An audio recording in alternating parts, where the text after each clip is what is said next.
સુરત લોકસભા બેઠકને લઈને સૌથી મોટા સમાચાર સામે આવી રહ્યા છે। હવે સુરત બેઠક પર માત્ર એક અપક્ષ ઉમેદવાર જ બાકી હોવાની સૂત્ર પાસેથી જાણકારી। જો એક અપક્ષ ઉમેદવાર ફોર્મ પરત ખેંચી લે તો સુરત બેઠક પર ઇતિહાસ સર્જાશે। પ્રદીપ સુથાર અમારા સંવાદદાતા વધુ જાણકારી આપી રહ્યા છે। પ્રદીપ, ત્યાંથી શું અપડેટ? સૂત્ર કહી રહ્યા છે કે હવે માત્ર એક અપક્ષ ઉમેદવાર બાકી। જે રીતે છેલ્લા 2 દિવસથી સુરત લોકસભા બેઠકને લઈને જે ચર્ચા ચાલી રહી હતી અને ગઈકાલે અને પરમ દિવસે સુરત લોકસભા બેઠકના કોંગ્રેસના ઉમેદવારોની જે ફોર્મ રદ થવા બાબતનો જે આખો જે મામલો ચાલ્યો હતો, હાઈ ડ્રામા ચાલ્યો હતો, તેની અંદર આખરે ગઈકાલે સાંજના 4 વાગ્યાની આસપાસ સુરત જિલ્લા ચૂંટણી વિભાગના અધિકારી તરફથી જે જાહેરાત કરવામાં આવી હતી કે સુરત કોંગ્રેસ બેઠકના ઉમેદવાર જે નિલેશ કુંભાણી છે તેમનું ફોર્મ છે તે રદ કરવામાં આવ્યું છે। કારણ કે તેમના જે ટેકેદારો હતા જે હાજર થવાના હતા, તેમના જે ટેકેદારો છે તે સમયસર હાજર ન થવાના કારણે તેમનું ફોર્મ હતું તે રદ કરવામાં આવ્યું હતું। ત્યારબાદ જે વાત કરવામાં આવે તો બીજા અલગ અલગ જે પાર્ટી છે, નાની મોટી જે પાર્ટી છે અને સાથે અપક્ષ ઉમેદવારો એ ટોટલ 9-8 જેટલા જે ઉમેદવારો હતા તેમના જે ફોર્મ હતા જે ભરવામાં આવ્યા હતા તેની અંદર એક પછી એક ઉમેદવારો દ્વારા જે ફોર્મ છે તે પરત ખેંચવામાં આવ્યા હતા। અને અત્યારની જે સ્થિતિ વાત કરીએ તો અત્યારે 8 જેટલા ઉમેદવારોએ જે ફોર્મ છે તે પરત ખેંચી લીધા છે અને માત્ર એક જે ઉમેદવાર છે તે ફોર્મ ખેંચવાનો જે બાકી છે અને તેમને મનાવવા માટેનો જે પ્રયાસ છે, તેમનો કોન્ટેક્ટ કરવા માટેનો જે પ્રયાસ છે તે પણ કરવામાં આવી રહ્યો છે।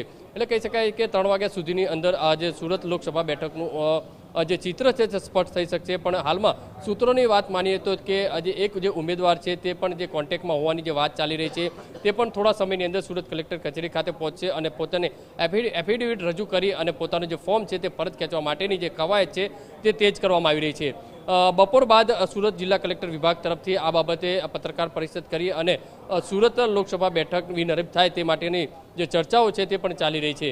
ત્યારે જોવાનું રહ્યું કે જે પ્યારેલાલ નામના જે વ્યક્તિ છે પોતાની જે ઉમેદવારી જે ફોર્મ ભર્યું હતું તે હજુ પણ સંપર્ક વિહોણા છે, તેમને સંપર્ક કરવા માટેનો જે પ્રયાસ છે તે પણ કરવામાં આવી રહ્યો છે। અત્યાર સુધીની અંદર 8 અપક્ષ ઉમેદવારો અને બીજી નાની મોટી પાર્ટીના જે ઉમેદવારો હતા તેમના એફિડેવિટ રજૂ કરી અને ફોર્મ છે તે પરત ખેંચી લીધા છે। એટલે કહી શકાય સુરત બીજેપી લોકસભા બેઠક છે તે બિનહરીફ થાય તે માટેના જે પ્રયાસ છે તે ઉમેદવાર છે જે નિલેશ કુંભાણી છે તેમનું ગઈકાલે જે ફોર્મ રદ થયું હતું અને ત્યારબાદ આજે વહેલી સવારે જે છે બીજેપીના જે ઉમેદવાર છે જે મુકેશ દલાલ છે તેમની સાથે TV9ની જે ખાસ વાત થઈ તેમની અંદર પણ પ્રચાર કરતા નજરે પડ્યા હતા। સુરતના કતારગામ વેડરોડ વિસ્તારની અંદર પોતે પ્રચાર કરી રહ્યા હતા, સાથે આજે સ્થાનિક ધારાસભ્ય વિનુભાઈ મોરડિયા પણ નજરે પડી રહ્યા હતા। ત્યારે તેમની સાથે જ્યારે વાત કરવામાં આવી કે સુરત લોકસભા બેઠક છે તે બિનહરીફ થઈ શકે છે ત્યારે તેમણે કહ્યું હતું કે અમારી જે બેઠક છે બિનહરીફ થશે છતાં પણ અમારી જે પ્રચાર જેની કામગીરી છે તે 7 તારીખ સુધી પ્રચાર કરવામાં આવશે। તેમને મુકેશ દલાલે પણ કહ્યું છે અમે લડવા માટે તૈયાર છીએ પણ અમારી સામે કોઈ લડવા માટે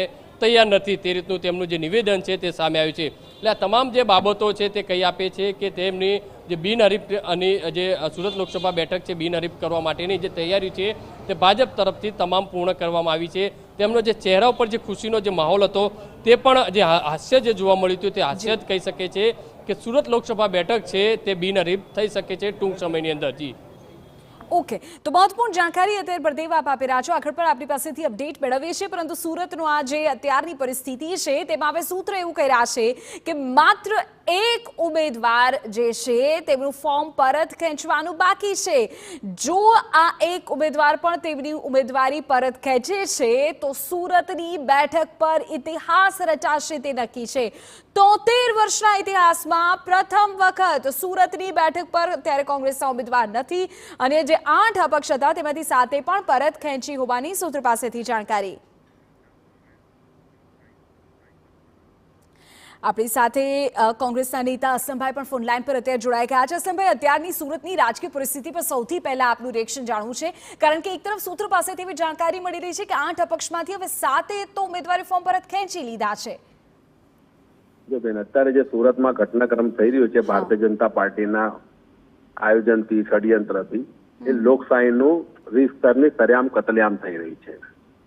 ભારતીય જનતા પાર્ટી લોકરોષનો સામનો કરી શકતી નથી, લોકોની વચ્ચે જવામાં હવે એમને મુશ્કેલી પડી રહી છે અને સુરતમાં જે પ્રમાણે કાવા દાવા કરીને યેન કેન પ્રકારે ગઈકાલે નિલેશ કુંભાણી કોંગ્રેસના ઉમેદવારનું ફોર્મ રદ કરવામાં આવ્યું, એમના ટેકેદારોને જે પ્રમાણે ફોડી લેવામાં આવ્યા આર્થિક રીતે, આર્થિક પ્રલોભનો આપીને, એનાથી જ ફલિત થતું હતું કે ઓપરેશન લોટસ અહીંયા કોઈ પણ પોકે છેલ્લે નહીં તો પોલીસ તંત્રને પણ હાથો બનાવીને સફળતાપૂર્વક પાર પાડશે. અને આજે આપ જોઈ શકો છો કે જે 8 ઉમેદવારો હતા, એક બહુજન સમાજના અને બીજા 7 અપક્ષો, એમાંથી બીજા 7ને કઈ બેસાડી દીધા છે, ફોર્મ તરત ખેંચાઈ લીધી જેવી ખબર પડી છે. એટલે એ જે અપક્ષોને જે પ્રમાણે ભારતીય જનતા પાર્ટીના નેતાઓએ કાલ દિવસથી લાગી ગયા હતા, એ આજે એ લોકો પાર પાડી રહ્યા છે. એમને હવે લોકતંત્રમાં વિશ્વાસ નથી, ભારત દેશના બંધારણ પર વિશ્વાસ નથી, અને કદાચ હું એમ કહું છું કે ભારતીય જનતા પાર્ટીને સુરત શહેરમાં ચોક્કસ આનો ફાયદો થશે કે એમને સાંસદ બિનહરીફ જીતી જશે કે સારા મતોથી જીતી જશે.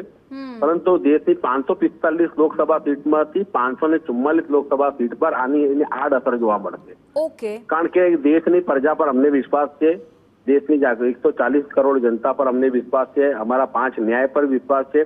અને એ મુદ્દાઓને લઈને જો અમે લોકોની વચ્ચે જઈ રહ્યા છે, અમને એટલો વિશ્વાસ છે કે આ લોકો અને મહિલાઓ અને યુવાનો અમને જે પ્રમાણે આવકાર આપી રહ્યા છે, એવું અમને પણ વિશ્વાસ નહોતું કે આટલો સરસ રીતે અમને આવકાર મળશે. એનાથી ભારતીય જનતા પાર્ટી ડગાઈ ગઈ છે. ઠીક છે, અસમભાઈ આભાર. આપે આપનો પક્ષ રાખ્યો છે. અસમ સાયકલ દ્વારા કોંગ્રેસના નેતા આપણી સાથે જોડાતા ફોન લાઈન પર આપણી સાથે